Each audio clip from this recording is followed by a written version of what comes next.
Tonight on KPBS Evening Edition, the head of San Diego Citizens Review Board responds to a critical grand jury report.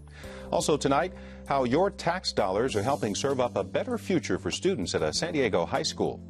And kiss it goodbye, a giant statue of a kissing couple has left the downtown waterfront. KPBS Evening Edition starts now.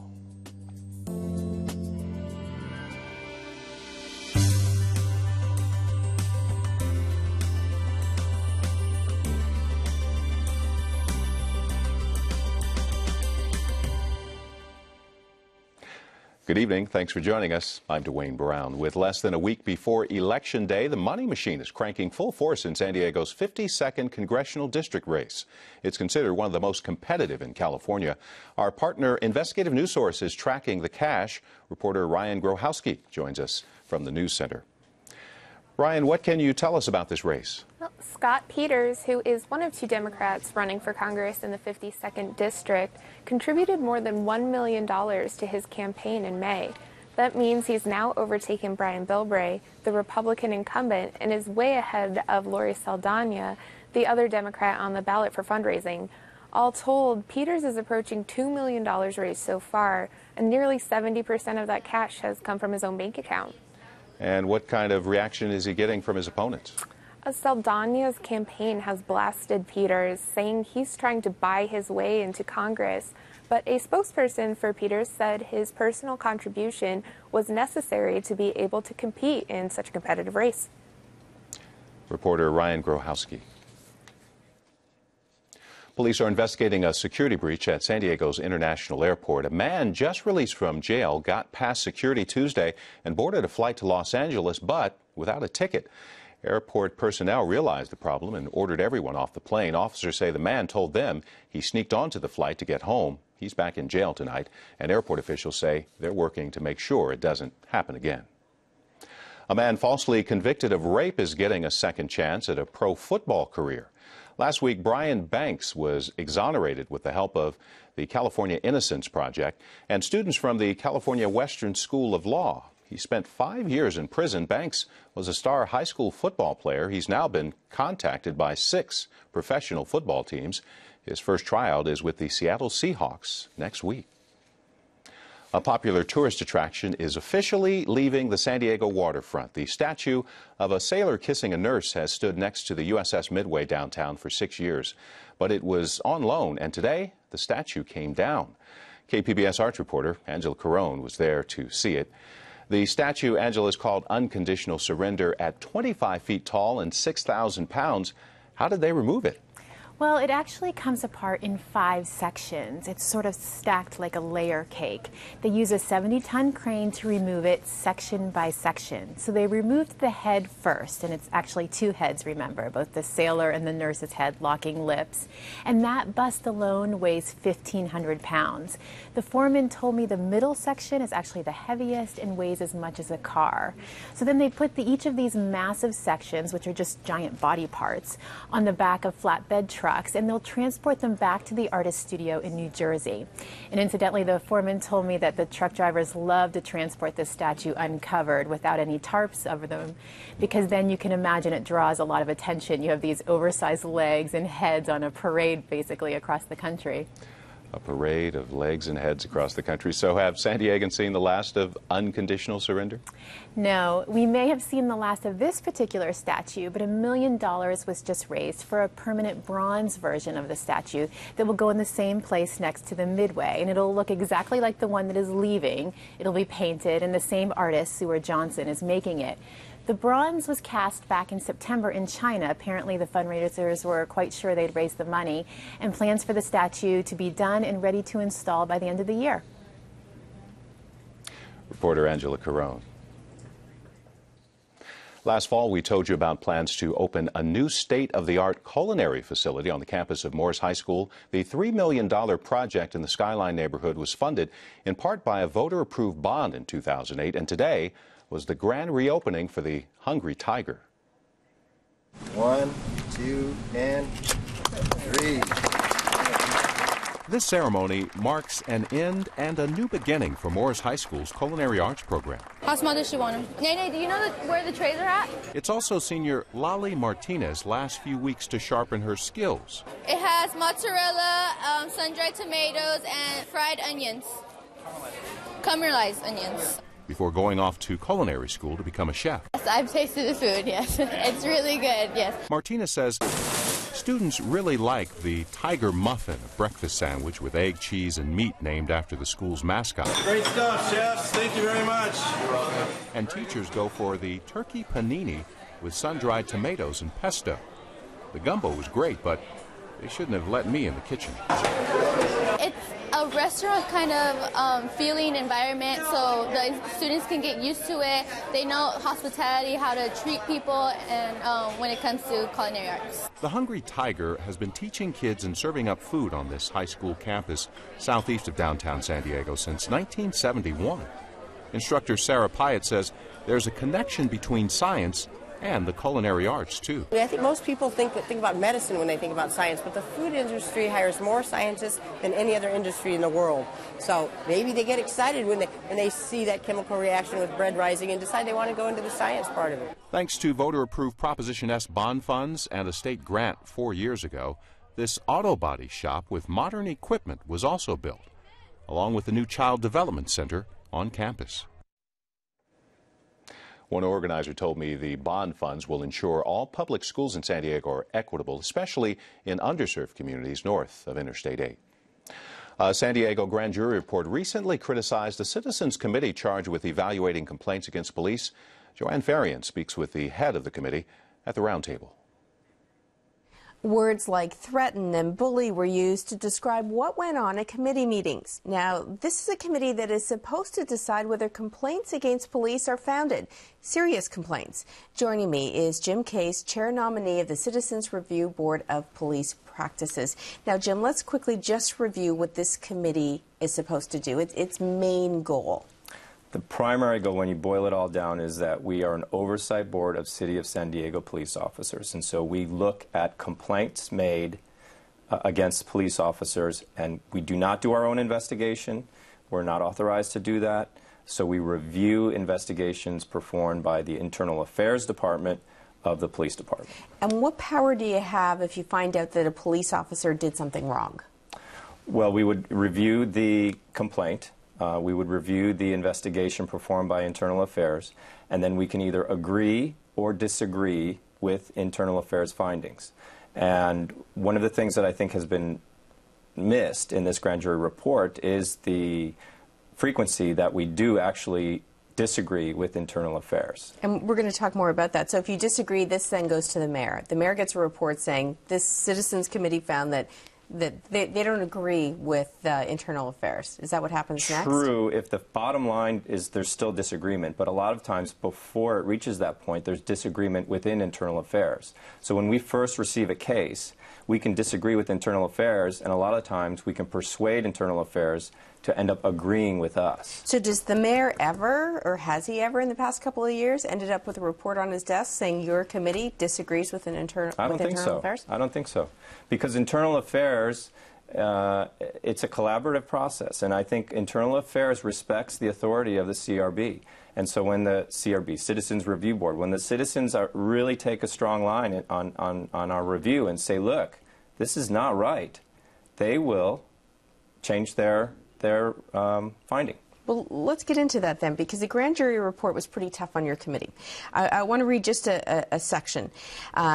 It said, the report, every current and past board member interviewed told the grand jury that they had observed and experienced board member misbehavior.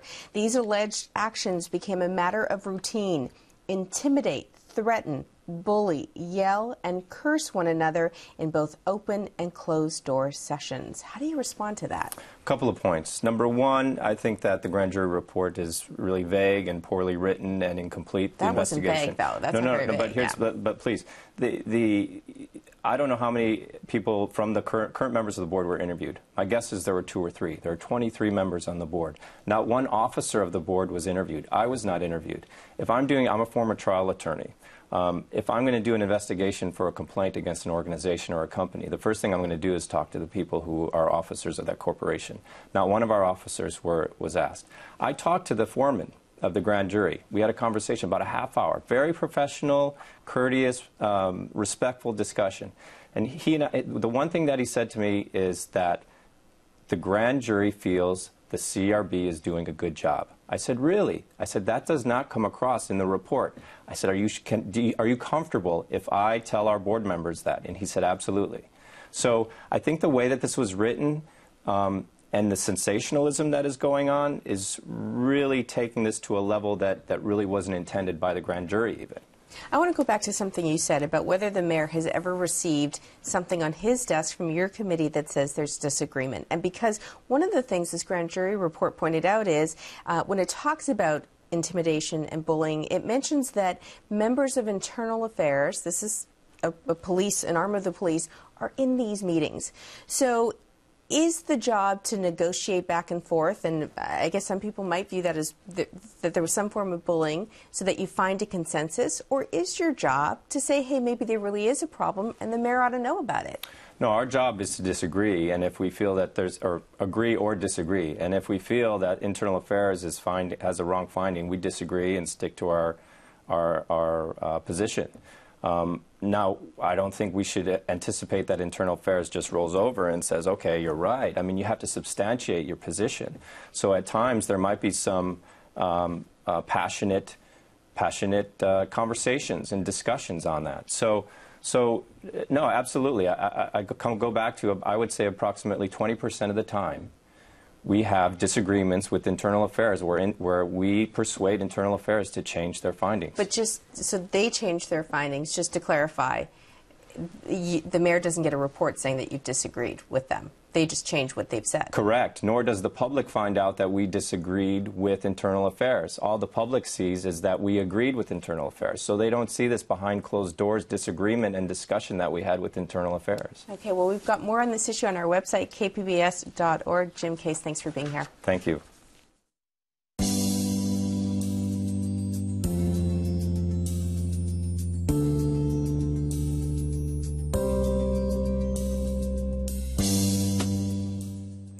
Young girls with a history of trouble and low self-esteem often fall prey to sex traffickers. KPBS reporter Susan Murphy tells us about a City Heights group working to prevent girls from becoming victims.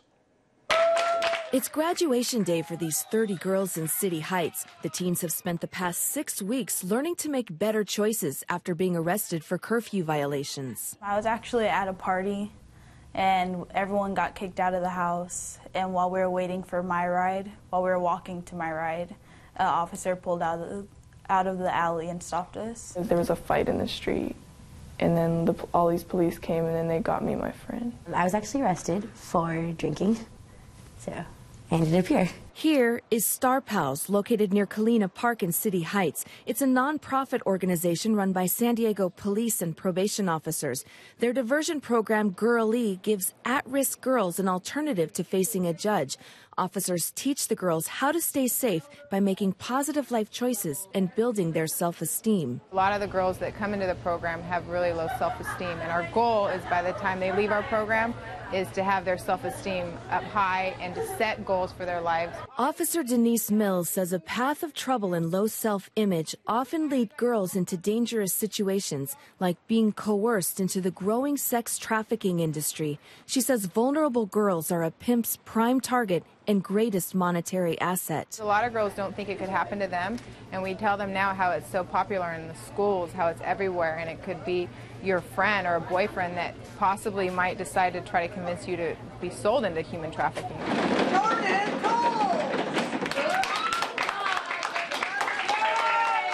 15-year-old Jordan Cole says that's just what happened to her. At my school, there's like boys that try to pimp girls or whatever, and they'll tell them to hoe up for them. And I used to talk to this boy, and he used to try to make me, and I was like, no. San Diego Police Sergeant Patty Clayton says education is power when it comes to preventing girls from becoming victims. And I think by educating the girls on the approach of the finessing that goes behind it and the recruitment procedures helps educate them on what to look out for and how to keep themselves safe. Many of these girls say they were unaware of the dangers of sex trafficking until learning about it in this class. Now they say they'll do more to protect themselves from becoming victims. I've learned a lot about self-image and like feeling better about yourself before you can like love someone else or have feelings for someone else, and a lot about substance abuse and like keeping your body safe. They don't discriminate, black, white, Asian, Hispanic, any age. They'll take you. They don't care. It's for their benefit, not yours. The FBI ranks San Diego as one of the top child prostitution areas in the nation. The average entry age of girls forced into prostitution is 12 to 14 years old. Police say it's one of the fastest growing criminal industries in the region. That's why a growing number of San Diego advocates, educators, and law enforcement are stepping up efforts to raise awareness and combat the problem. Officer Mark Jose recently spoke at a sex trafficking forum at the San Diego County Office of Education. And they're all tatted out, they look like they're from a gang. How they get 3 or 4 girls to go out there who have never done this before, to go out in the street and do the things that they're doing and give all the money to them. He explained how pimps are masters of seduction. They'll start building her esteem up, saying how beautiful she is, how wonderful she is. They'll start to date her, start buying her some maybe little trinkets, clothes maybe, get her nails done. And then it turns to the point where they'll have sex with her. And usually at that turning point, they know that, okay, I've got her. Jose says sex trafficking plays out hundreds of times every night in San Diego. He says recruiting happens in schools, malls, the beach, and low-income neighborhoods like City Heights. I think that it's more prevalent in those refugee and immigrant communities that the girls are prey because they don't understand the society. They haven't been here that long. They are very oftentimes poor, and they are typical teenagers. Zara Marcellian works with refugees and immigrants in City Heights. She says girls fall prey because they're too trusting and don't understand the dangers until it's too late. The other point is that, our refugees and immigrants oftentimes are hesitant to call law enforcement because in their own countries, the police is not your friend. Star Pals is working to change that. Officer Mills tells the girls they can call her 24/7. I would want to bring them all home. They're like family to me at that point, so it's hard because we we keep in contact with the majority of the girls, and I think I just want them to know their self-worth, like they are somebody and that we love them. 14-year-old Cynthia Pilato says what started as the worst night of her life turned out to be the best thing that could have happened to her. I'm going to try to get out of trouble, for sure. Well, I do want to get out of trouble because I do want to have good grades, and I do want to get to college. Hey, Cynthia Pilato. Susan Murphy reporting. On Saturday afternoon, KPBS and our community partners will host a Speak City Heights event on teens and safety from 4 in the afternoon to 6:30 at Hoover High School. You can find more information on our website at kpbs.org.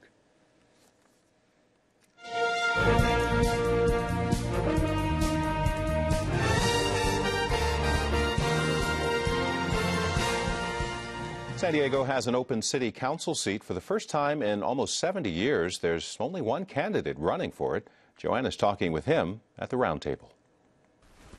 It is extremely rare in San Diego politics for someone to run unopposed in a city council district left vacant by an incumbent. In the case of District 5, an area that includes Rancho Bernardo and Rancho Penasquitos, Mark Kersey has such luck. Councilmember Carl DeMaio has left the seat open because he is running for mayor. The last time there was a vacant seat on council with only one candidate running was 1943. Mark Kersey joins me now, and I will add, Mark, back in 1943, that council member went on to become mayor eventually. Now, you are a small business owner. Tell me a little bit about your business. Absolutely. Well, first of all, Joanne, thanks for having me here. Appreciate it. My business is technology research, so I do a lot of work with advanced video technology, HDTV, IPT, video over the internet, broadband internet, things like that. So I've had my own firm for about 8.5 years, and been in the industry for probably 12, 13 years now. Okay, let's talk a little bit about your politics. Now, this is a nonpartisan race, but you are a Republican. I think one could argue a rising star in the Republican ranks, and let me explain what I mean. You were president of the San Diego Young Republicans, unchallenged back then too.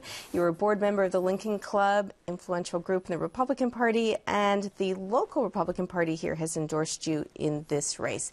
Is the city council seat, is this the beginning of your official elected office career? Is this a start for you? I mean, because so far it looks like you're headed for something. Well, you know, I don't know what the future is going to hold, but I will say that, you know, going from being active politically kind of on the side while running my business to being, you know, starting in December a full-time city councilman, it's going to be a big transition, but I'm looking forward to it because we have a lot of hard work ahead of us, a lot of challenges. But we've also made a lot of good strides over the past several years under the leadership of Mayor Sanders and others in terms of bringing some of the fiscal reforms that the city needs.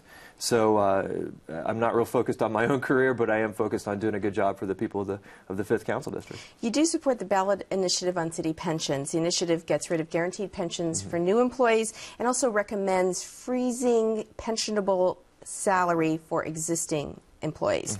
Now, in the Republican blog, flashreport.org, you wrote, government employees are not the enemy, but there is no justification for them being granted vastly better retirement benefits than the taxpayers who are funding their pensions. Is that why you support this proposition? Well, I think we just need to be providing retirement security for people that we can afford. And right now what's clear is that the current system, given what happened with MP1 and MP2 back in the 90s and the early part of the 2000s, is just not sustainable. I mean, the city just physically cannot afford to continue with this system, and we need to make changes. And we need to make changes to ensure that future councils, future mayors don't go back and repeat the mistakes of the past. I think the argument that we're hearing on people who don't support this proposition, and it sort of goes to your statement earlier about not being granted better retirement benefits, is that city employees don't get Social Security benefits. So how would you address that if, you know, once you're elected? Well, my understanding is there's going to be a transition period, and some of the new city workers will be able to get back into Social Security potentially. There seems to be a little bit of you know, guidance that we're going to need from the IRS and the Social Security Administration on how that would happen in terms of who gets to make that decision. But certainly from the standpoint of the city is going to pay a matching contribution into something, whether it's a 401k, whether it's Social Security, whether it's some kind of annuity. The city will be doing something. And, you know, I can tell you as a relatively young guy, I personally would rather have more control of my own money because I'm of the opinion that by the time I hit 62 or 65 or whatever the retirement age is, Social Security is not going to be around for people like me. So I would want that freedom. I want to talk a little bit about jobs. I know that, again, from watching some video clips and reading some of the articles that you've written and been quoted in, you talk about being a business owner and a job creator. But you also went on to talk about rethinking City Hall, whether cities should be running airports, golf courses, looking at redundancy in libraries. So do you support privatizing airports, golf courses, laying off redundant staff? I don't know if it's as much about privatization. It's just a question of what is the city good at? And does the city need to be in the business of running golf courses? Does anybody really think that the city's core competency is in running golf courses? I somehow doubt it. Does anybody think that the city needs to run a cemetery? Airports? I just don't think that these are the things that the city is really best at doing. I'm not suggesting that the city sell those assets. I'm suggesting that perhaps we put them out to bid and see if there's a firm that could come in and do a better job and provide maybe a good revenue stream for the city and get us out of the business of things that the city is not very good at doing. We haven't got a lot of time left. Just a yes or no, do you support a new Charger Stadium? I do, but the devil will be in the details. You know, I think that I'm a huge Chargers fan, and I would like to see a new stadium, but it really just comes down to how do we do it. And we're certainly not going to bankrupt the city to make that happen. We have a much longer conversation with you, you and Maureen Cavanaugh on our website, kpbs.org. I encourage people to go there as well. Thank you so much for being here. Thank you, Joy. I appreciate it. And you can get a look at all the races along with our online voter guide. Just go to kpbs.org/election.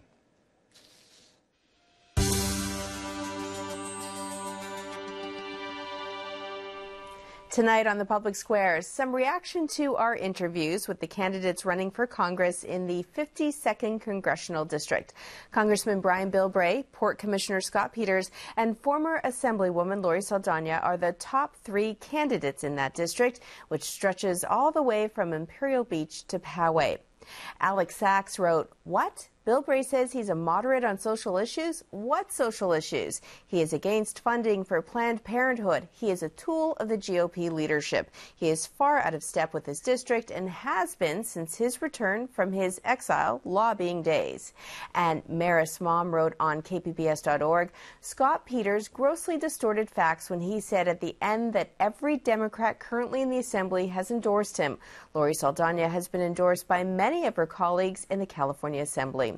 And Philosopher 3000 says, "We need Latino representation for San Diego in Congress. It is time we elected a real Democrat and got rid of the dead wood that replaced Randy Duke Cunningham."